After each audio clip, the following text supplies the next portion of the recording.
గుంటూరు నగరంలోని రఘురామ్ నగర్ 23వ డివిజన్లో నివసిస్తున్న బాలయేసు అనే వ్యక్తి అవుట్ సోర్సింగ్ ఉద్యోగంతో కుటుంబాన్ని పోషిస్తున్నారు. అయితే ఆయన కుటుంబం తీవ్ర ఆర్థిక ఇబ్బందులను ఎదుర్కొంటోంది.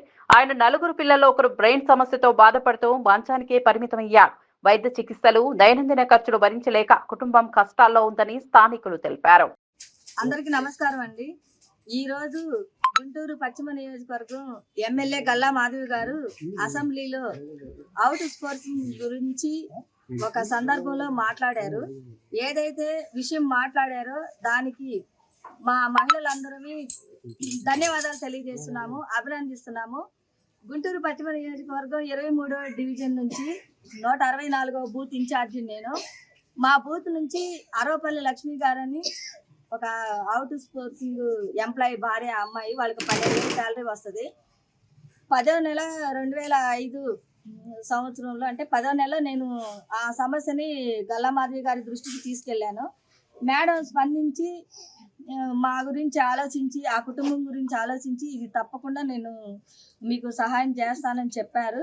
అలాగే ఈరోజు అసెంబ్లీలో మాట్లాడటం జరిగింది. మేమందరం చాలా హ్యాపీగా ఫీల్ అయ్యాం. అట్లాగే 2,000 మంది మన గుంటూరు నుంచి, ఆ తర్వాత లక్షల్లో ఉన్నారు అని తెలియజేశారు. ఇట్లాంటి కుటుంబాలకి మార్గదర్శకంగా మేడం గారు చాలా సహాయపడుతున్నారు. వీళ్ళకి ఈమె 4 ఆడపిల్లలు, ఒక బాబు. ఆ బాబు బ్రెయిన్ సమస్యతో బాధపడుతున్నాడు. పెన్షన్ పెట్టమని మేము అడిగాము.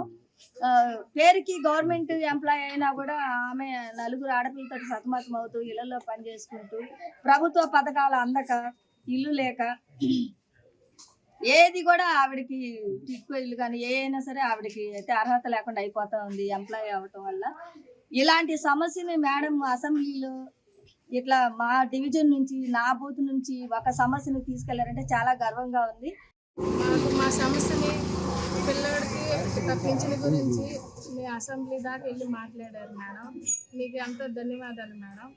మా సమస్యని అంతవరకు తీసుకెళ్ళి మాట్లాడినందుకు మాకు ఎంతో మీకు రుణపడి ఉంటాము.